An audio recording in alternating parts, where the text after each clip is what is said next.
Resistência Podcast. Aqui você tem entrevistas exclusivas, convidados especiais, discussões de artigos e muito mais sobre todo o esporte de endurance, natação, ciclismo, corrida e triatlon. Apresentação, professor Sandro Rodrigues e Marcela Margato. Chega mais e fique à vontade.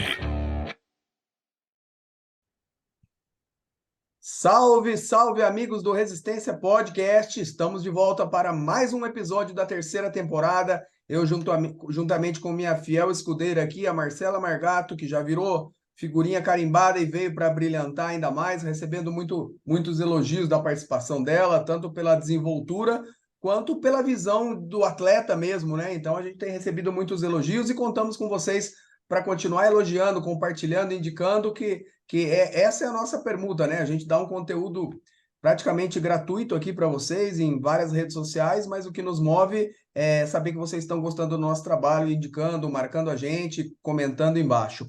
E é isso aí, hoje vamos naquele bate-papo pai-bola descontraído. Não sei o que a Má trouxe de tema para mim aqui, a gente deu um monte de ideia, mas eu estou à disposição dela. E aí, Má, tudo bem, querida? Tudo bom, Sam? Boa tarde, Sam. Bom dia, boa noite. Seja que horas os nossos ouvintes aqui estão nos escutando, nos assistindo pelo YouTube.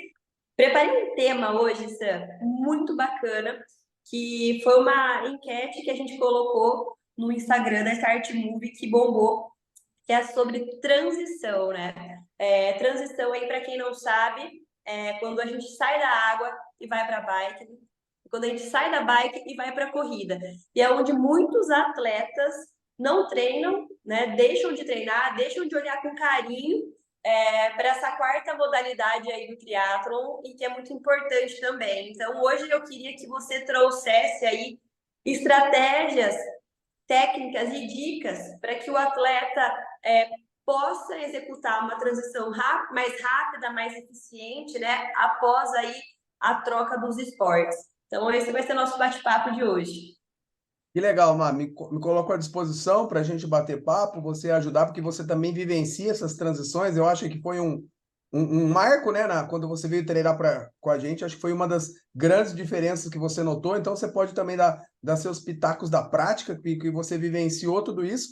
E já convidar o pessoal, né, Má, para quem não me segue lá, seguir o meu Instagram pessoal. Por quê? Porque um dos trabalhos meus, não sei nem se você sabia, da Unicamp, que virou até na pós-graduação em triatlon da Unicamp, que eu tenho a honra de ser professor lá, junto com um corpo docente maravilhoso, eu fui da segunda turma. E o meu trabalho foi escolhido como um dos melhores e virou um capítulo de um livro da Unicamp. E esse livro digital está gratuito lá no meu Linktree do Instagram. Então, junto com o meu, que eu acho que outros 18 trabalhos foram os melhores trabalhos de 100 escolhidos, que viraram um capítulo do livro da Unicamp. Então, vocês podem entrar lá no meu Instagram, não esquece de me seguir lá e baixar esse livro digital gratuito aí. Fala o arroba do seu Instagram pro pessoal tá ouvindo a gente aqui, Sam. sandrorodrigues.phd.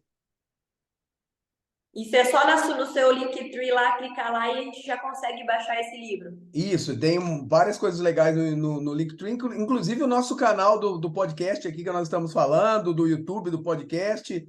Quem quiser adquirir o livro meu e do Dr. Charles também, pode comprar por lá também, tá? Maravilha. Bom, voltando então aqui para o nosso tema, que é as duas transições, a famosa T1 e T2 no triatlo.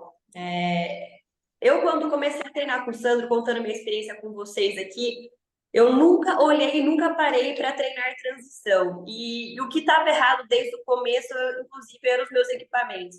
A minha sapatilha não é uma sapatilha de triatlo, é uma sapatilha de ciclismo, e isso faz muita diferença na transição da bike para corrida, enfim, tanto da natação para bike, né? E segundo lugar, que às vezes a gente quer diminuir 4, 5 minutos na prova, a gente acha que vai fazer mais força na bike ou vai fazer mais força na corrida, e o segredo, muitas vezes, você diminuir aí esses minutinhos é fazendo uma transição com mais eficiência. Então, eu queria lançar aqui a primeira pergunta. O que influencia em relação a equipamento, né, para um atleta? O que a sapatilha, por exemplo, ela faz diferença?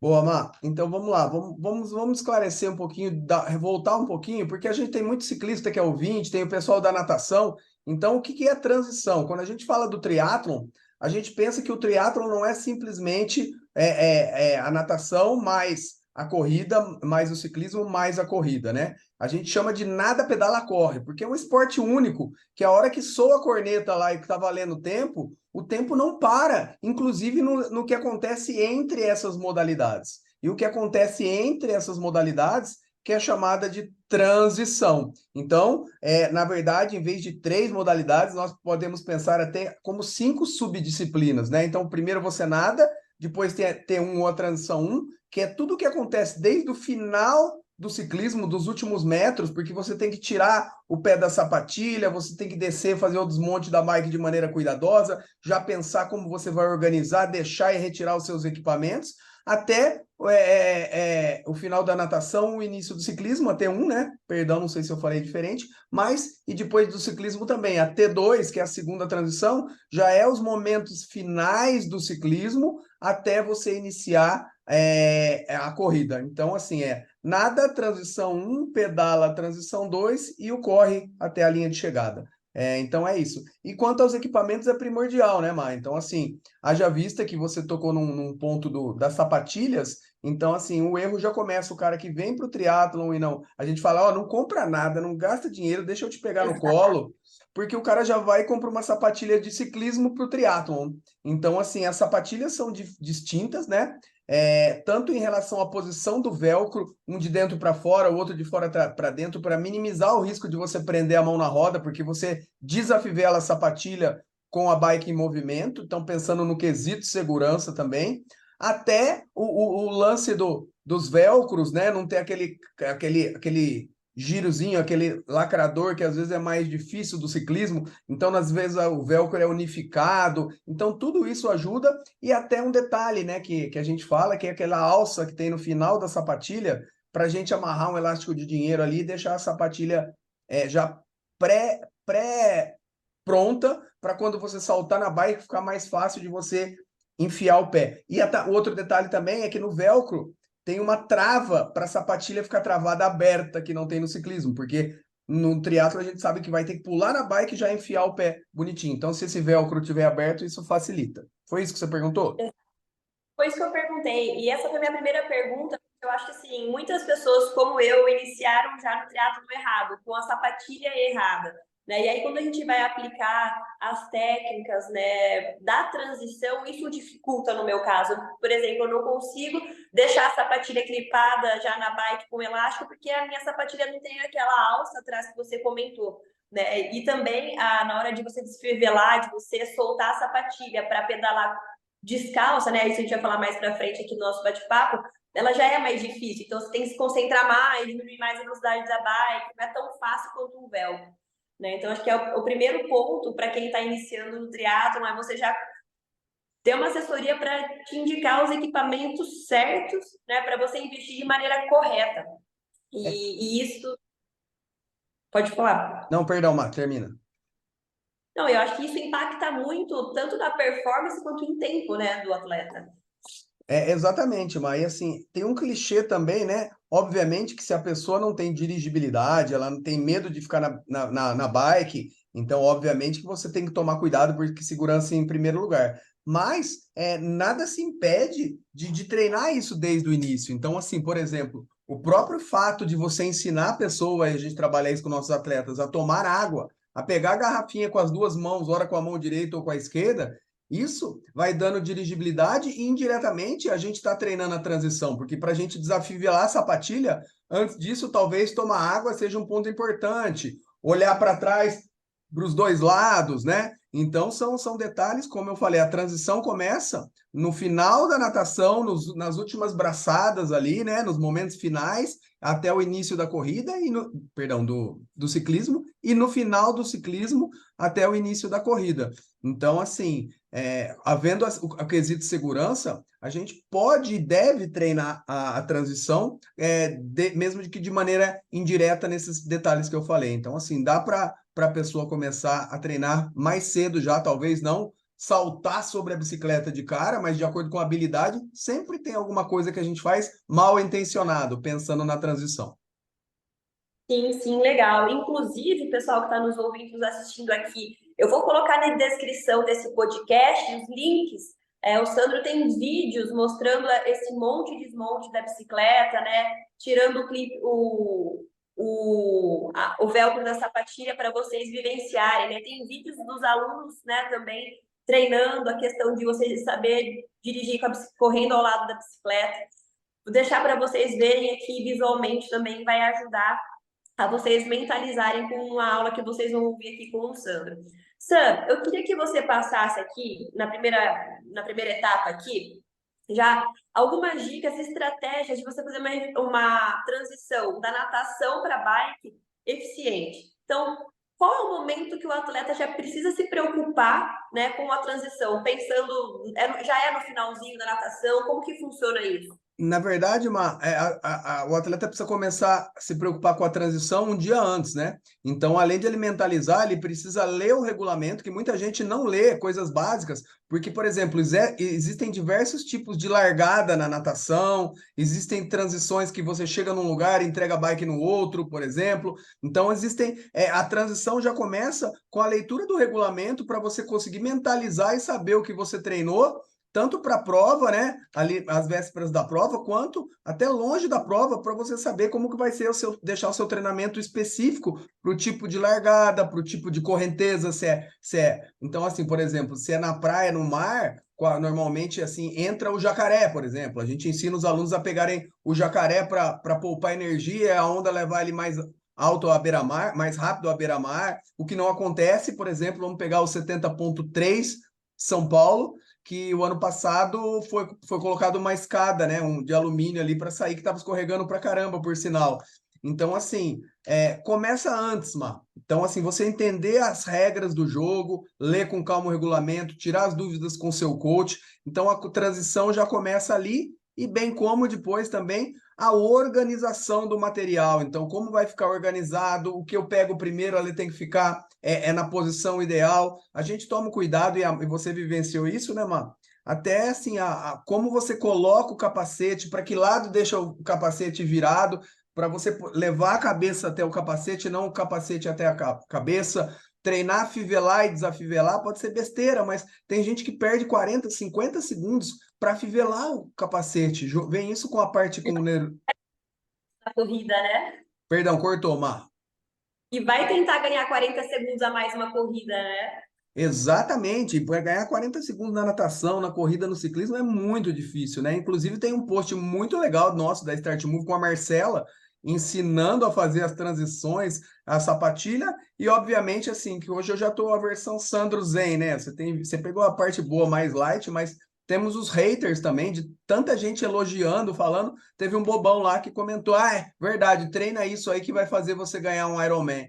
Então, obviamente, né, respondendo esse bobão aí que a Mar não deixou eu ser indelicado, e hoje estou na versão light também, que obviamente quanto maior é a prova, maior a distância da prova, menos importância, entre aspas, tem a transição. Ou seja, às vezes, dependendo de uma prova de 4 horas, de 5 horas, de 10 horas, de 11 horas, é melhor você perder 30 segundos, por exemplo, e garantir que não esqueceu nada, ter essa certeza do que você fazer as coisas loucamente.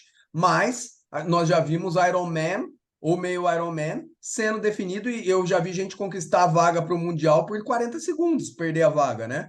Então, assim, quanto mais curta é a prova, então um sprint é fundamental. Se a pessoa não treinar a transição, ela perde a prova, né? É fundamental, aí vai indo para o standard um pouco mais, o meio. Então, obviamente que tem essa lei de importância de acordo com o tempo de duração da prova, mas temos que treinar sim. Mas esse ponto que você falou, né, de tomar cuidado para não esquecer uma alimentação, o material que você vai pegar na transição, isso faz parte do que você comentou de deixar muito bem organizado um dia antes, né? Para você saber onde está, se você já vai deixar no bolso do macaquinho, se você vai colocar na bicicleta, né, em algum lugar, enfim. Essa organização, ela é importante. Você Né? vê... Oi? Você vê que loucura que é, né? Então, assim, quanto mais expertise o atleta tem, mais ele quer alcançar. Então, assim, a nutricionista tem que estar super a par do esporte da transição, porque às vezes ela escolhe alimentos que assim não condiz com onde vai ficar guardado. Então, assim, olha como o negócio vai, à medida que você vai treinando, como ele vai ganhando corpo. Então, assim, por exemplo, dependendo do que a nutricionista indicar, vai ficar no sol, vai ficar dentro do macaquinho, vai junto para a água, não vai, vai na bike, minha bike cabe assim, cabe assado. Então é isso, Mar, desculpa. Não, não, perfeito. Isso aí em relação agora, né? A gente falou do pré-prova, de você ver o regulamento, saber onde é feita a transição, separar seus materiais, estar preparado, né? Tirar as dúvidas com um coach, com um treinador. Mas em relação agora, né, quando a gente está saindo da água, né? Quando a gente está terminando a natação, o que o atleta precisa se preparar? Ótima questão, Mar. Então, assim, tem dois pontos, né? Então, assim, quando a gente falou em transição, nós fomos nos empolgando aqui, comentando, a gente tem que treinar tanto a transição no quesito metodológico, organizacional, que a gente falou, de saber onde ficam as coisas, mas a transição também é treinável na parte fisiológica, né? Na parte metabólica. Porque, por exemplo, como você falou de sair da água, quando você sai da natação na posição horizontal, e você fica para a posição vertical, então, assim, os estudos mostram que o que os atletas relatam que não treinam isso, ou as principais mudanças, essa mudança da posição vertical para a posição horizontal para a posição ortostática, o que o atleta sente são tonturas. Então, é normal ver o atleta fazendo isso devagar, porque ele sentiu tontura pela essa mudança do labirinto, talvez, e da posição também do deitado para o em pé. E isso é treinável, né? Justamente diferente da T2 lá, que ele não sente tontura, mas ele sente as pernas travadas por vir de movimentos cíclicos da posição sentadas do pedal, né? Para posição em pé, com o corpo ereto. Então, eles sentem coisas distintas, né? Num, eles reclamam das pernas travadas, na T2, e na T1, ele reclama basicamente da tontura. Então, é isso, Mar. E essa é a parte fisiológica, digamos assim. Você que está acompanhando esse episódio e quer se aprofundar mais no assunto, temos uma oportunidade imperdível para você. Curso Corrida de Rua, Ciência, Treinamento e Prescrição, ministrado pelo Dr. Sandro Rodrigues e grandes profissionais da área. Ideal para você que deseja melhorar o seu conhecimento ante os aspectos fisiológicos, metodológicos e biomecânicos da corrida, bem como ao treinamento de força específico para a modalidade. Temos um desconto especial para você aqui nos comentários, bem como o link do curso. Aproveite, tá imperdível. Sim. E aí, em cima do que você falou, a gente tem até, por exemplo, a hora que a gente sai da água, eu já falei do jacaré, ensinar até quando. Vamos ver se você aprendeu. Até quando a gente nada? Que hora que a gente fica em pé? Você lembra? A hora que começa a raspar a mão no chão? Tá vendo? Ia tomar uma bronca em público aqui, vai ganhar um elogio em público. Então, olha como isso é importante. A gente pega o cara que está iniciando, ele fica 4 vezes em pé para ver se dá pé, aonde dá, aí ele decide ficar em pé com a água no queixo, começa a andar, e com a água no queixo, você tem mais velocidade ainda nadando do que em pé. Mas a hora que a água passa assim da linha do joelho ali você já é mais produtivo correndo na água. A gente ensina até como que tem que ser o passo, né, Mar? Então, como que eu faço? Em vez de perder tempo, a hora que a mão raspou no chão, talvez ali, dependendo o atleta, é a hora de se levantar. Bom, sair dali, eu já estou correndo na areia, se for na praia ou outra, eu estou de roupa de borracha, a gente tem um esquema já que treina o aluno. Ele passa a mão de baixo para cima, ele tira o óculos e a touca ao mesmo tempo.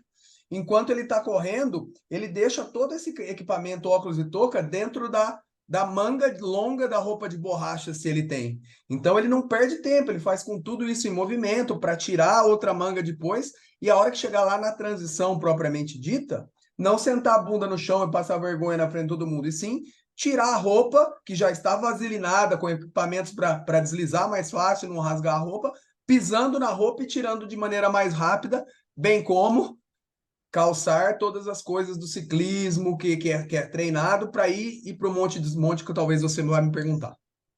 Não, é exatamente isso. E eu lembro que, assim, e o que o Sandro está falando, pessoal, é importante o atleta treinar, né? Então, nós, alunos da Start Moves, treinamos isso, a gente tem isso, às vezes, imputado mais perto de prova, nas nossas planilhas. E uma das coisas, assim, dos treinos que eu faço é nadar, sair da piscina, correr em volta da piscina e pular na água, para a gente treinar, né? Tá com o corpo deitado, depois ficar em pé. Né? E uma dica que deu muito certo agora no Rio que eu fiz, logo no final da natação, bater mais forte as pernas para circular mais sangue nas costas, é isso? Isso é porque na natação você usa muito mais membros superiores do que inferiores, né? E aí você vai se preparar para o ciclismo, que você vai usar membros inferiores. Então, assim, isso é muito individual de cada aluno, o que ele sente, né? Mas, obviamente, que você pode vascularizar mais, pegar esse sangue que está priorizando tronco e membros superiores na natação, e você aumenta a frequência de pernada, vamos dizer que já pré-aquece as membros inferiores para a corrida que você vai, para o ciclismo que você vem a executar e utilizar as pernas e glúteos e coxa. Maravilha. E lembrando também que quando a gente tem staffs na praia, muitas das provas a gente tem alguns staffs que logo na saída do mar já estão ajudando a gente a tirar a roupa de borracha, né? E uma dica muito importante, em vez de carregar a roupa de borracha aqui no braço fazendo força, a gente pode jogar ela para os ombros, que facilita também a nossa corrida até a área da bicicleta, né? É um ponto que nos ajuda. Perfeito, Mar. E voltamos a insistir, tudo isso é treinável, dá para treinar, aplicar muita coisa na piscina, e esse ponto é importante, né? Então, assim, é um ponto até que me incomoda um pouquinho em relação aos staffs, né? Porque se nós escolhemos essa modalidade e no profissional, assim, o staff não vai estar ali te ajudando. Então, assim, é importante, já que você escolheu essa modalidade que o tempo não para, você ter autonomia para fazer as coisas. Então, assim, me incomoda muito, assim, eu já vi provas grandes, né? E um staff da assessoria do cara assim, puxando a roupa da pessoa, guardando a bicicleta para ele, só faltou pedalar, né, para ele. Então, assim, me incomoda muito isso, porque não se torna uma competição justa, ao meu ver, mas, de novo, se o regulamento permite isso e o cara está buscando uma vaga para Mundial, tudo bem você trabalhar em cima do regulamento, né? Mas, assim, eu acho que isso perde a autonomia e a especificidade da modalidade. Então, assim, a gente tem que ter um conceito ético também, que se o seu aluno não sabe se vestir ou tirar a roupa, as coisas, talvez a culpa é maior sua como treinador do que dele, né? Sim. Mas eu digo em algumas provas que são os staffs das próprias provas mesmo, que eles ficam, né, beirando o mar ali, ajudando os atletas que estão saindo. Não, perfeito. É o que eu falei, é trabalhar em cima do regulamento. Eles já falam, senta, ele já puxa a roupa para você. Isso é jogar com o regulamento embaixo do braço, né? Exato, exatamente. Sancho, perfeito. Cheguei na transição, coloquei a minha roupa de borracha dentro do caixote, ou dentro da sacola, de acordo com o regulamento. Eu tô com a bicicleta, né? Qual a forma mais eficiente de você dirigir uma bicicleta e você correr? É pelo banco, pelo guidão? Por onde que você nos orienta? Isso é muito legal, a sua pergunta. Por quê? A gente tem um exemplo, acho que na família também, né? Que assim, que quando o seu irmão, se eu não me engano, ele era meu fã do YouTube, das redes sociais, e ele foi tentar executar uma das dicas que a gente dá, me corrige se eu estiver errado, e ele mais perdeu tempo não, acho que ele perdeu a sapatilha, né? E Perdeu a assim, sapatilha. do que ganhou. Então, assim, a gente não pode esquecer que tudo isso é treinável, mas via de regra, se a pessoa treinou, vamos pensar assim, depois que ele já calçou o capacete, que é o item de equipamento de segurança, tudo, é assim, obviamente que a gente sabe que a sapatilha tem um taquinho, né? E esse taquinho, ele escorrega. Então, lógico que é muito mais difícil, até pelo solado da sapatilha, que é rígido, é duro, né? Você não tem os movimentos mais flexíveis do pé ali, então você está correndo engessado e aquele taquinho vira um sabão. Então, obviamente que correr sem a sapatilha e sem o taquinho, quando a gente fala assim, a gente está pensando em correr descalço, isso te dá uma habilidade e, consequentemente, uma velocidade maior, né? Então, assim, só que a pessoa que não treinou correr descalço ou que não consegue calçar a sapatilha, eu volto no que a gente já falou. Às vezes ela vai perder mais tempo para encaixar o pé dentro da sapatilha e pode até cair do que o que ele ganhou correndo descalço. Então, se treinou, obviamente que é para ser mais econômico e ganhar mais tempo, você sair com a sapatilha afivelada na bike, por isso que eu te falei que a sapatilha tem que ter aquele elástico, já tá bonitinha, empurrar a bicicleta pelo banco, não pelo guidão, normalmente tem que ver caso a caso, porque quando você segura no guidão, normalmente a sua perna fica batendo ali do lado da bicicleta, então você tem que segurar ela longe. E se você tem habilidade, e a gente treina isso para segurar por trás no banco, sua dirigibilidade melhora. E aí, a área de monte, você só pode montar na bicicleta depois que ultrapassa um determinado ponto que o fiscal está te avisando. chegou nesse ponto, o que você vai fazer? Vai treinar também, saltar, segurar no guidão e saltar, selar a bicicleta, encaixar o pé, pedalar e fechar a sapatilha. Então a gente vê que é complexo, mas é treinável e ganha um tempo considerado, né, Mar? E vale a pena treinar, separar. É um treino chatinho, né? Todo mundo quer esperar final de semana, às vezes, para você montar na bike, fazer um longão. Mas é importante, né? Eu vejo que eu tenho até um vídeo, Sam, que eu comparo uma transição minha sem treinar, sozinha, que eu corria com a sapatilha, segurava na bike, montava com uma perna e depois outra, e depois que eu treinei, e a facilidade da transição, a segurança que eu tenho em fazer o monte e o desmonte, né? É muito gostoso também quando o atleta vê que ele consegue ganhar tempo nesses pequenos detalhes. Bom, a gente falou aqui de como, né, de dicas que a gente pode treinar para executar aí uma T2, uma T1 mais eficiente, né, que a gente saiu da água, correu com a bicicleta, montou na bicicleta. Agora já indo do ciclismo para a corrida. Qual é a dica que você dá para o atleta que já está chegando da bike e que vai iniciar a corrida? Perfeito, Mar. Então aí a gente inicia a T2, que se dá nos momentos finais. Então, assim, você tem que conhecer o percurso, né? Saber a qual o desenho do seu percurso para você começar a mentalizar antes quando você vai realizar o desmonte da bicicleta. O desmonte é na linha também, mas o desmonte começa antes. Será que eu vou desafivelar uma sapatilha por vez? É subida ou é descida ou é plano? Tudo isso implica. Então, assim, você começa a mentalizar e treinar isso antes, e aí você desafivela uma sapatilha, tira, então a sapatilha balança para você poder colocar o pé em cima, sobre a sapatilha, pedalar para não deixar de fazer força, então pedalar com o pé sem um pedal tão redondo de puxa-empurra, mas mais empurrando o pé para baixo, para depois desafivelar a outra, para aí sim fazer o patinete, né? O que a gente fazia intuitivamente quando era criança, pisar de lado e esperar o momento oportuno, mais próximo possível, para saltar da bicicleta e dessa vez, segurando pelo banco de novo, você deixar a bicicleta para sair para correr. E aí, de novo, entra a parte pensando na corrida. Os materiais todo organizado, o tênis vai ficar virado para que lado, já deixei se eu vou usar viseira ou não vou. O que normalmente a gente deixa a pessoa, pega o seu saquinho de alimentação e já sai correndo com ele na mão para você, durante a corrida, você vai guardando o que você vai comer num bolso, o que você vai comer no outro bolso, a cápsula de sal ali, assim, assado. Então, acho que é por aí, mano. Não, muito legal, Sam. E para a gente já finalizar aqui nosso bate-papo, para ser algo rápido,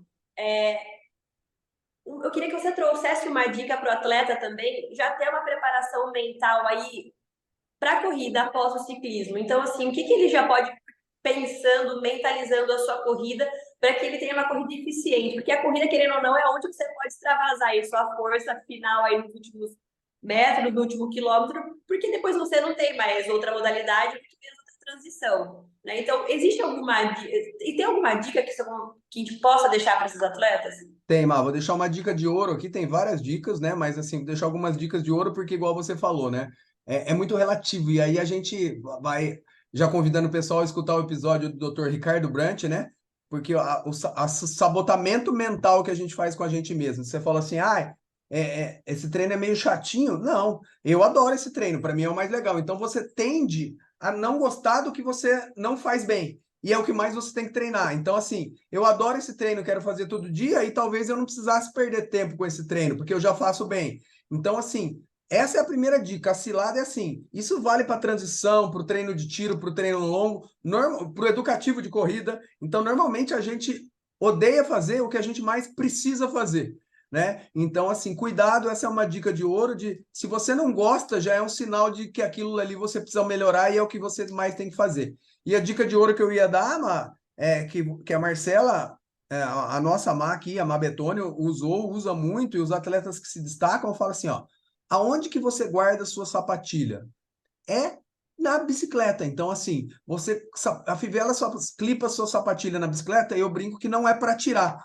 Primeiro porque você vai economizar o taquinho, que o que estraga é você ficar andando nele no chão. E segundo, que você é obrigado, mesmo que você não queira, a treinar a transição todos os dias. Então, assim, a minha sapatilha fica guardada aqui na minha garagem, clipada na minha bicicleta. Então, assim, eu vou fazer um pedal, eu tenho que obrigatoriamente pular na minha bicicleta e calçar minha sapatilha com ela em movimento. E da mesma maneira, eu acabei meu treino longo, é mais fácil guardar. Eu que só tenho a cabeça na lua, não esqueça, porque ela vai ficar ali e eu tenho que obrigatoriamente tirar. Então, a dica de ouro para você que não tem coach, ou seu coach não liga muito para isso, lugar de sapatilha é clipada na bicicleta. Faça isso que você tende a melhorar muito. Boa, maravilha. É muito bom. A Mar começou a falar. Quando a Marcela sempre me cutuca, eu vejo ela falando muito, eu comecei a deixar a sapatilha equipada também. Nunca mais esqueci a sapatilha para treinar. É ótimo. Não, maravilha essa aí. Pessoal, eu vou deixar alguns links aqui, tanto no YouTube quanto no Spotify, de vídeos, né? Que mostram um pouco do que o Sandro falou referente às transições, né? O monte, o desmonte, o tirar a sapatilha. Então, qualquer dúvida, vocês podem deixar aqui nos comentários também, que a gente traz mais conteúdo respondendo as dúvidas de vocês. É isso aí, Sam, Mar. muito obrigada. Obrigado. Foi show. Foi show mesmo. Obrigado você, querida. E assim, se você gosta, fica de olho nas redes sociais desse assunto da Start Move, segue a gente lá, a Start Move. Como que é o nosso Instagram lá? Vou quem tá pior, eu, se a gente ouvir aqui, ó. Startmove.assessoria, né? Isso, com 2 S. Isso, porque Exato. em breve teremos novidade lá sobre transição, né? Então, você que não é professor, que é atleta, fique de olho que em breve vai ter novidade sobre esse assunto. Não deixe de nos acompanhar e de seguir lá. Exato. Obrigado, Sam. Obrigado, pessoal. Obrigado, Até o próximo Mazinha. episódio. Até a próxima, querida. O Resistência Podcast tem o apoio de Emana, é ciência e performance ligados pelo fio que você veste. Instituto Valorize, excelência em pós-graduação. Avion Sports, vestindo triatletas, corredores e ciclistas. Flash Bike, ajudando você a pedalar melhor sempre. Café da Preta, o seu café especial de verdade. Resistência Podcast.